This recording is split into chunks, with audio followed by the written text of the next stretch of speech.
Voice opinion का नए अंक में आपका स्वागत है। आज के अंक में फिर से हम झारखंड की राजनीति, जो मंत्रिमंडल का विस्तार किया गया है, उस पर चर्चा करेंगे। लेकिन उससे पहले दोस्तों, आपसे एक गुजारिश है, क्या आपने अब तक इस चैनल को सब्सक्राइब कर लिया है? अगर नहीं किया है तो तुरंत चैनल को सब्सक्राइब कीजिए और हो सके तो बेल आइकन भी दबा दीजिए, जिससे कि आपको हमारा वीडियो समय पर मिलता रहे। आपको खोज नहीं करना पड़ेगा जाकर के यूट्यूब में, आपको सीधे ही जो है ये वीडियो मिल जाया करेगा प्रतिदिन। तो आइए आज की चर्चा की शुरुआत करते हैं।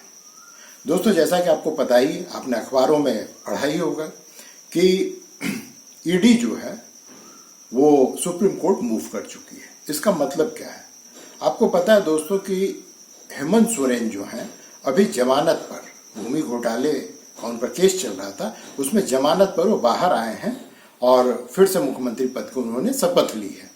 तो स्वाभाविक है कि चूंकि ये फैसला हाई कोर्ट का है, तो ईडी के पास में अधिकार है, ये कानूनी अधिकार है कि वो सुप्रीम कोर्ट जाए और इसके खिलाफ याचिका दायर करे। तो कल उसने याचिका दायर कर दी है। अब देखिए क्या फैसला होता है। अगर सुप्रीम कोर्ट ने इनकी जमानत की अर्जी को, जमानत को खारिज कर दिया, तो हेमंत सोरेन को स्वाभाविक है कि फिर से जेल जाना पड़ेगा। लेकिन दोस्तों, आप आश्वस्त रहिए, ये मैं दावे के साथ कह रहा हूं कि इस बार हेमंत सोरेन त्यागपत्र नहीं देने जा रहे हैं। वो जेल में रहकर केजरीवाल की तरह सरकार चलाएंगे और ये कानूनन सही भी है, क्योंकि किसी कानून का उल्लंघन नहीं करता है। संविधान में कहीं भी ये नहीं लिखा हुआ है कि अगर कोई मुख्यमंत्री गिरफ्तार हो जाता है, उसको जेल हो जाती है, तो उसको त्यागपत्र दे देना पड़ेगा। अर्थात ये लोक लाज और खुद राजनेता के ऊपर निर्भर करता है कि वो त्यागपत्र दे या ना दे। स्वाभाविक है कि अब जो है केजरीवाल ने एक पूरे देश के नेताओं के लिए एक मॉडल बनाकर रख दिया है। वो एक आदर्श बन गए हैं कि आप जेल जाइए और जेल से शासन चलाइए और मजे से रहिए, क्योंकि आप कोई अपराध तो कर नहीं रहे हैं। तो ये तो रही बात दोस्तों कि जब सुप्रीम कोर्ट का फैसला आवेगा तब क्या होगा क्या नहीं होगा, ये सब भविष्य के गर्भ में छिपा हुआ है। तो इस पर आज की चर्चा यहीं तक रहने देते हैं। अब आइए मुख्य विषय पर चर्चा करते हैं। आपको पता ही है दोस्तों कि 8 तारीख को विश्वास मत हासिल करने के बाद हेमंत सोरेन ने अपने मंत्रिमंडल का विस्तार तो नहीं कहेंगे इसको, पूरे मंत्रिमंडल का गठन किया। और ये पहली बार हो रहा है पिछले 5 वर्ष में कि पहली बार पूरे के पूरे यहाँ पर मुख्यमंत्री समेत 12 मंत्री का पद है, जिसमें इस बार पहली बार जो 12 के 12 पद को भरे गए हैं। नहीं तो हमेशा ही एक पद खाली रहा करता था। ये सोचकर खाली रखा जाता था कि जो भी राजनीतिक समीकरण बनेंगे या राजनीति में कोई नया बदलाव आवेगा, तो उस स्थिति में एक मंत्री का पद खाली रहता था कि उस व्यक्ति को मंत्रिमंडल में शामिल कर लिया जाएगा जो राजनीतिक समीकरण को बदलने का नायक होगा। तो चलिए, अब तो ये भी बात खत्म हो गई। इसलिए खत्म हो गई दोस्तों कि अब सिर्फ 4 महीना सरकार के पास सिर्फ 4 महीना का समय। 4 महीना के बाद उसे चुनाव में जाना पड़ेगा। उसके बाद क्या होगा क्या नहीं होगा, ये तो अभी से कहना मुश्किल है। लेकिन इस मंत्रिमंडल विस्तार, जो मंत्रिमंडल का गठन किया गया है, इसमें दोस्तों कुछ चीजें जो है बड़े बारीकी से, ये जानबूझकर किया गया है या अनजाने रूप से ही हो गया है। एक तरह से इस मंत्रिमंडल के गठन से जो विधानसभा चुनाव है उसका बिगुल बज चुका है। मैं हमेशा से कहता रहा हूं दोस्तों, और ये आंकड़े भी इसको सिद्ध करते हैं कि झारखंड मुक्ति मोर्चा का जो मुख्य आधार है पूरे झारखंड में, वैसे तो पूरे झारखंड की पार्टी है, लेकिन जो उसका मुख्य आधार है, जिन क्षेत्रों से उनके पास सबसे ज्यादा विधायक आते हैं, वो है संथाल परगना और है कोल्हान क्षेत्र। तो मंत्रिमंडल के गठन में भी कोल्हान क्षेत्र से 3 मंत्री बनाए गए हैं। एक है दीपक बिरुआ, चंपई सोरेन और तीसरे हैं बन्ना गुप्ता। तो कोल्हान क्षेत्र को मंत्रिमंडल गठन में प्राथमिकता दी गई है, इसमें इस बात से इनकार नहीं किया जा सकता है। लेकिन इसमें कहाँ खामियां, ये मैं आपको बाद में बताऊंगा। इसी प्रकार से जो दूसरा इनका सबसे बड़ा उपजाऊ क्षेत्र है, उपजाऊ क्षेत्र का अर्थ यहाँ पर जहां से सबसे ज्यादा विधायक आते हैं, वह संथाल परगना। दरअसल मुख्यमंत्री हेमंत सोरेन जी भी वहीं से आते हैं। तो उस क्षेत्र से 4 मंत्री बनाए गए हैं। टोटल मंत्री मुख्यमंत्री समेत 12 है, 12 पद है, जिसमें से 3 कोल्हान से हो गए, 7 संताल परगना से हो गए, तो हो गए 7। लातेहार, जो लातेहार का क्षेत्र है, वहां से 2 मंत्री बनाए गए हैं, रामेश्वरम और दूसरे हैं बैद्यनाथ राम। ये हो गया, तो हो गया टोटल 9। अब एक जो है चतरा से बना दिया गया है सत्यानंद भोक्ता को, क्योंकि वो मजबूरी है। राष्ट्रीय जनता दल के वो इकलौते एमएलए हैं और बड़े खुशनसीब हैं कि सरकार किसी की भी हो, भारतीय जनता पार्टी के सरकार में भी ये मंत्री थे, जेएमएम के सरकार बनी, इसमें भी ये मंत्री हैं, और ये तय मान करके चलिए कि अगला जिसका भी सरकार होगा उसमें भी ये मंत्री रहेंगे अगर जीत गए तो। और एक जो है पलामू क्षेत्र से मिथिलेश ठाकुर को बना दिया गया है मंत्री। मिथिलेश ठाकुर वैसे भी हेमंत सोरेन के काफी करीबी हैं, और ये कहिए कि जो पूरा पलामू क्षेत्र है उसमें जेएमएम के ये इकलौते नेता हैं जो बरसों से वहां पर अपना जो है जड़ बनाए हुए हैं, माने इनकी जमीन है और ये आराम से जीत करके आ जाते हैं। तो ये तो हुआ पूरे के पूरे मंत्रिमंडल किस क्षेत्र से आया और किसको ज्यादा प्राथमिकता दी गई और किसको छोड़ दिया गया। एक विधायक, एक जो मंत्री इन्होंने बनाया है बेबी देवी को, जगन्नाथ महतो की वो पत्नी है, वो गिरिडीह क्षेत्र से जो डुमरिया ये है विधानसभा, वहां से ही आती है। इस पूरे मंत्रिमंडल के गठबंधन में कोडरमा, हजारीबाग, धनबाद, खूंटी, सिमडेगा, ये जो पूरे के पूरे क्षेत्र हैं, और भी रामगढ़, रांची राजधानी क्षेत्र है, यहाँ से किसी भी विधायक को मंत्री नहीं बनाया गया है। अब क्यों नहीं बनाया गया है? तो स्वाभाविक है कि भाई जहां पे आपकी मजबूत जमीन होगी आप उसी को और मजबूत करेंगे ना। अब जो है आपके क्षेत्र विस्तार का तो समय अब रहा नहीं, 3-4 महीने में आप कितना क्षेत्र विस्तार कर लीजिएगा, कितना कर लीजिएगा। तो इसी बात को ध्यान में रख करके जिन क्षेत्रों से मंत्री बनाया गया है, और यहाँ पे मंत्रिमंडल का गठन जो है बहुत ही आसान होता है। जब भारतीय जनता पार्टी की सरकार बनती है तो उसके लिए भी मंत्रिमंडल का गठन यहाँ पे कभी भी सिर दर्द किसी भी पार्टी के लिए नहीं रहा। पता है सबको कि यही नेता यही मंत्री बनेंगे, और सब जो है वो कोरम पूरा करने के लिए विधानसभा में वो सब के सब जाते हैं। उनके मंत्री बनने की कोई संभावना नहीं है।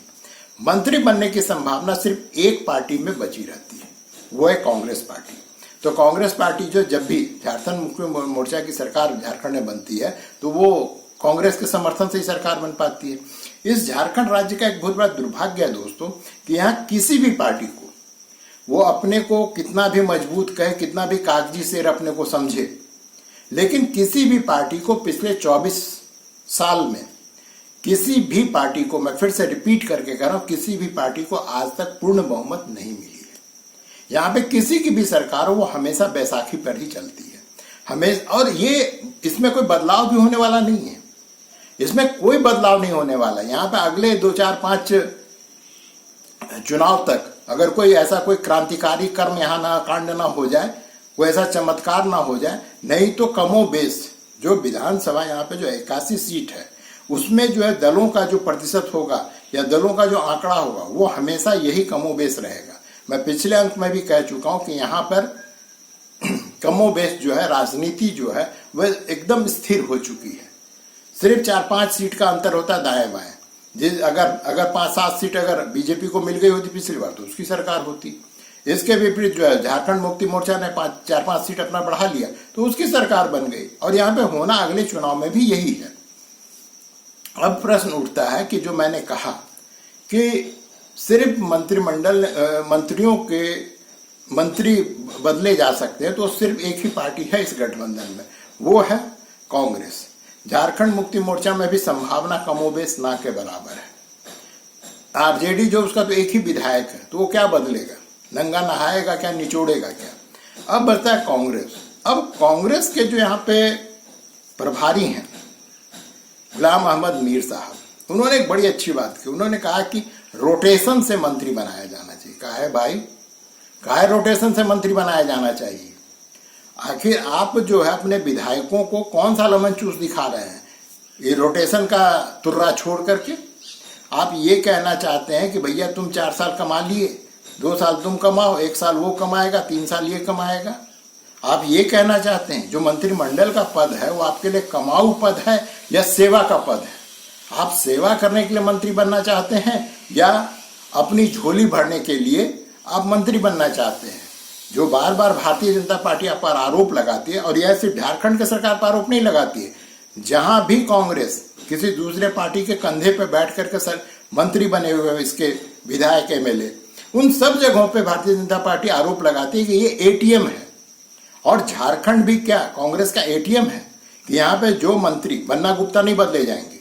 पता नहीं क्यों बदले जाएंगे, क्या वो सबसे योग्य व्यक्ति हैं, सबसे योग्य राजनेता हैं? वो नहीं बदले जाएंगे। इस बार यहां तक तुर्रा उठा था कि रामेश्वर उरांव को बदला जाएगा। वो पूर्व आईपीएस रहे हैं, उनके पास कुछ ना कुछ तो दिमाग है ही। और यहां पर जिनको भी मंत्री बनाया जा रहा है, और यहां पर जो मंत्री के कतार में हैं, जो भी बनने के कतार में, वो सब के सब, भाई तुम मंत्री बनना क्यों चाहते हो? और अगर रोटेशन के आधार पर ही बनना था तो बंधु तिर्की की बेटी जो शिल्पी नेहा तिर्की है, उसमें क्या खराबी है? वो युवा है, पढ़ी लिखी है, और जो कांग्रेस में एक जो योग्यता का एक पैमाना है वो किसी बड़े बाप की बेटी हो। अरे बंधु तिर्की अभी भी कांग्रेस के यहाँ पे कार्यकारी अध्यक्ष हैं, तो आप उसकी बेटी को क्यों नहीं बनने दिए? वो युवा थी, क्यों नहीं बनने दिए? ये जो पूरा का पूरा झारखंड का राजनीति है, इसमें कुछ चेहरे हैं जो हर बार इलेक्शन लड़ेंगे, कुछ चेहरे हैं जो हर बार मंत्री बनेंगे। उनकी योग्यता क्या है ये किसी से छुपी हुई नहीं है। जब शपथ ग्रहण समारोह हो रहा था तो जिस प्रकार से मंत्री शपथ ले रहे थे, अपना शपथ पत्र ठीक से नहीं पढ़ पा रहे थे, वो उनकी योग्यता को प्रदर्शित करती है। वो उनकी योग्यता को प्रदर्शित करती है कि आप जो है योग्य हो या अयोग्य हो। क्योंकि आप जो है फलाने पार्टी के हैं और आपके ऊपर में वरदहस्त फलाने नेता का है, तो आप मंत्री बन जाएंगे।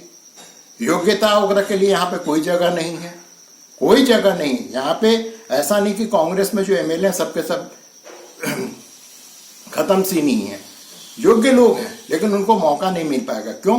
क्योंकि जो कांग्रेस का पैमाना है मंत्री बनने के लिए, जो कांग्रेस का अपना पैमाना उन्होंने सेट कर रखा है, उसको वो पूरा नहीं कर पाते हैं, उसको पूरा नहीं कर पाते, इसलिए मंत्री नहीं बन पाते हैं। तो ये तो रही बात दोस्तों मंत्रिमंडल गठन की। लेकिन मंत्रिमंडल गठन से मैंने कैसे कहा कि चुनाव की तैयारी प्रारंभ हो गई है, क्योंकि हर क्षेत्र में जिन लोगों को इस बार मंत्री पद दिया गया है, ये मान के चला जा रहा है कि वो अपने क्षेत्र में प्रभाव रखते हैं। अब जैसे मैंने अभी शिल्पी नेहा तिर्की की बात की, वो फर्स्ट टाइमर, वो पहली बार चुनाव जीती है। तो क्या दीपिका पांडे सिंह जो है वो क्या 10 बार से चुनाव जीत रही हैं? नहीं, उनका एक पारिवारिक पृष्ठभूमि है।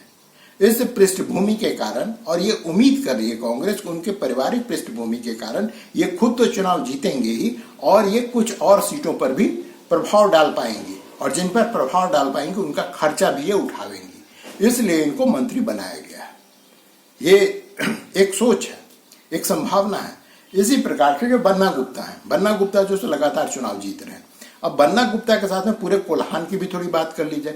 कोल्हान में दोस्तों 14 विधायक का सीट है, इसमें से 13 जो है सीट जो अभी झारखंड मुक्ति मोर्चा गठबंधन के पास में है।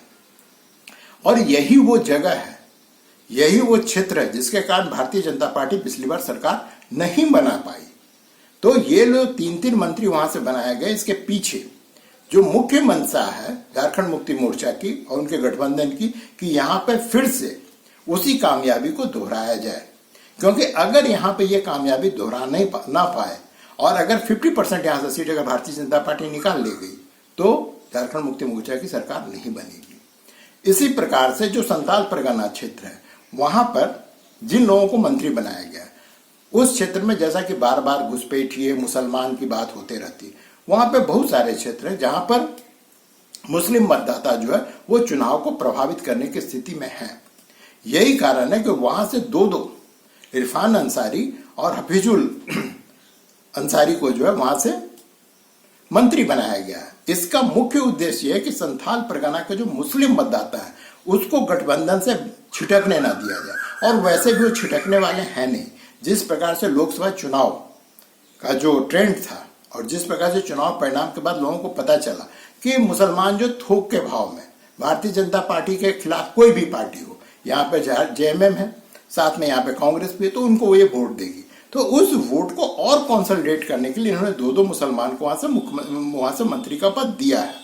साथ ही वहां पर जो गोड्डा क्षेत्र है जहां पर निशिकांत दुबे बार बार चुनाव जीत रहे हैं और उनका वहां पे बहुत ही प्रभाव है, स्वाभाविक है कि उस प्रभाव का इस्तेमाल वो विधानसभा चुनाव में भी करेंगे।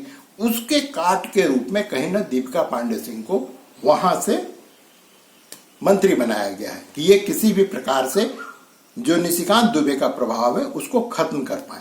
यहाँ पे दोस्तों आपको याद होगा कि जब लोकसभा चुनाव में कांग्रेस ने पहले दीपिका पांडे सिंह को ही गोड्डा से अपना उम्मीदवार बनाया था, बाद में लोग वहां पर स्थानीय लोगों के विरोध के बाद जो है प्रदीप यादव को वहां से उम्मीदवार बनाया गया, हालांकि वो चुनाव हार गए। तो वहां ये लोग किसी भी तरह से जो गोड्डा देवघर का जो पूरा इलाका है उस क्षेत्र में अपना प्रभाव बनाने के लिए दीपिका पांडे सिंह को वहां मंत्री का पद दिया है और मंत्रिमंडल में शामिल किया है। तो ये तो रही बात दोस्तों कि इस मंत्रिमंडल के गठन का विधानसभा चुनाव पर क्या प्रभाव पड़ेगा, लेकिन क्या इतने से ही झारखंड मुक्ति मोर्चा का जो गठबंधन है वो चुनाव जीत जाएगी? बैठ के सोचिए आप। अगर ऐसा होता है कि आप सिर्फ मंत्रिमंडल गठन करके चुनाव जीत जाते हैं तो ये तो बहुत ही बड़ी बात होगी। तो देखिए अब 4 महीना का समय है, क्या होता है। आज का वीडियो देखने के लिए दोस्तों धन्यवाद।